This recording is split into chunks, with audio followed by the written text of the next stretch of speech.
Од утре треба да поевтина дел од производите. Со пониска цена треба да се продаваат брашното, лебот, млекото, месото, овошјето, зеленчукот и уште други 70 продукти кои се дел од есенската потрошувачка кошничка.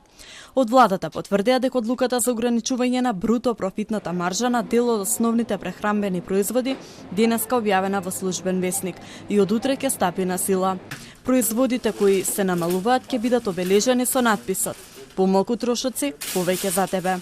Додека одлуката да почне да се применува, пазарчињата се преполни со производи, а се забележува и голема раздвиженост на граѓаните. Тие велат дека оваа година ќе се откажат од правење зимница поради високите цени.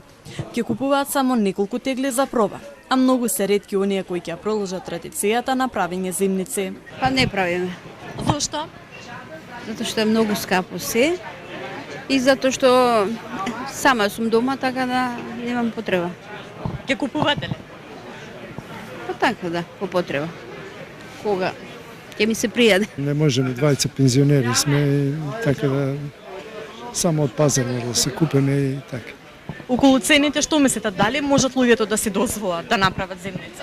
Тешко да можат сите, меѓутоа некои можат да си дозволат, меѓутоа сите тешко да дозволат. Па сам сум жена да ми е почината и не правим. Така ќе купиме некој тегличка.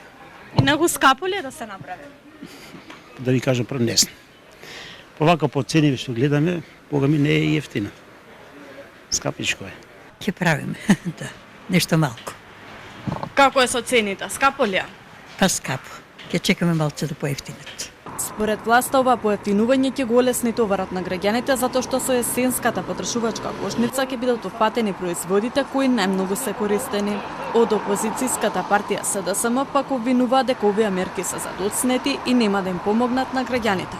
Деновиве ќе стапи на сила законот за нефер трговски практики, со кој ќе се ограничи маржата за 10%, со која речиси 2500 производи дополнително ќе бидат намалени.